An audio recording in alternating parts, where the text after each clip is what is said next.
الحمد لله الحمد لله وكفى وسلام على عباده الذين اصطفى. أما بعد، أيها الإخوة الأجلة وزملاء الأحبة، إن موضوع خطبة اليوم في هذه الحفلة السنوية ظل العرش الإلهي.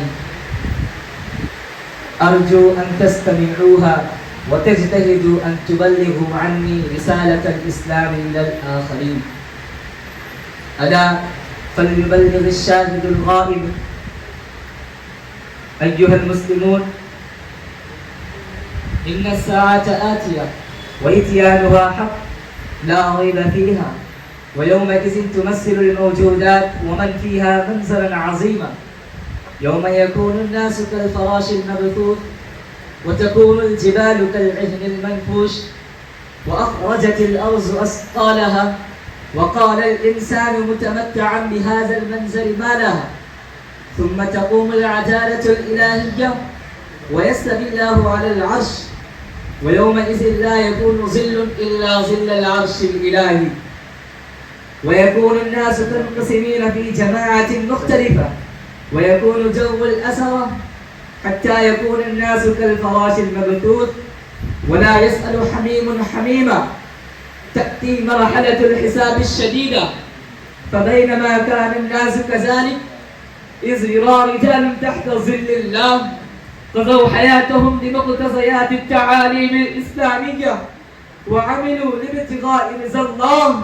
لقد جاء في الحديث الشريف قال رسول الله صلى الله عليه وسلم: 7 يظلهم الله في ظله يوم لا ظل إلا ظله. أيها السادة الأفاضل، من أولئك السعداء الذين ينعمون بظل العرش إمام عادل عدل بين عباد الله في الدنيا، وأقام جو الإنصاف في هذا العالم، وفي ذلك الجو الهادي عاش الناس آمنين مطمئنين. ومنهم شاب نشأ في عبادة الله تعالى وقضى شبابه بالعبادة والرياضة والعبودية والطاعة، وبذل أكثر لمحات شبابه في طاعة الله، ولم يضيع فرصة من فرص شبابه بل اغتنمها، وبذل كل دقيقة من الدقائق في ذكر الله وتسبيحه وتهليله ومراقبته. أيها المستمعون، ومنهم رجل قلبه معلق في المساجد، معناه رجل دائم يفكر وهو في هموم الدنيا وصخب الأسواق أن يحضر في المسجد ويعبد الله فيه. إذا جاء وقت العبادة مثلا اشتغل بالمشاغل الدنيوية بعد صلاة الظهر، ثم يستولي عليه هذا الفكر وأصيب بقلق متى يكون وقت العصر، أوزن العصر أم لا. وجملة الكلام إذا يفرغ من صلاة وينصرف عنها وينتظر صلاة أخرى. وقد جاء الحديث مذكور آني: رجل قلبه معلق في المساجد.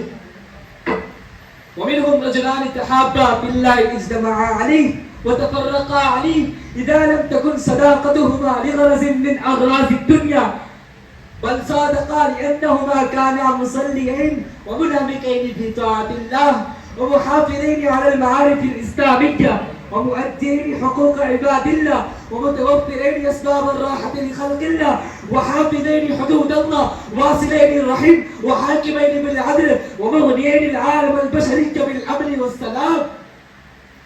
وإن تفرقا فلم يتدخل فيه مصلحة دنيوية بأن جاء بالتعامل والتعاقد فرق، أو استدانه فانكر أو طلب شيئا فرجعه، بل يكون انحصار فرقتهما رضا الله ورضوانه. افترق أحد من الآخر لأنه كان يتعدى حدود الله ويتهاون في امتثال الشريعة الإلهية، ويتكاسل في الصلاة والصوم، وينحرف عن عمل الدعوة والإرشاد، وتولى زمام الظلم والعدوان بدلا من العدل والإنصاف. ويستظل في ظل العشر رجل دعته امرأة ذات حسن وجمال، فقال: إني أخاف الله إن لقيت نفسي في وردة يعاقبني ربي عقابا ويعذبني عذابا. أمثال الملة الإسلامية يكون تحت ذلك الظل رجل تصدق بصدقة فأخفاها حتى لا تعلم شماله ما تنفق يمينه. ليتدبر في هذه القطعة من الحديث من لا ينفق المال والثروة إلا رياء وسمعة، ليبسطوا نفوذ ثروتهم على العامة والخاصة، وليفوزوا بلقب حاتم الحاضر من كل أهل وغيره. فلأجل ذلك يحسن للإنسان أن ينفق سرا حتى وسعه ومقدرته، ويتصدق مخفيا عن أعين الناس. والآن ليست الأرض خالية من عباد الله الذين يستظلون في ظل العرش ولا يعلمه أحد إلا الله.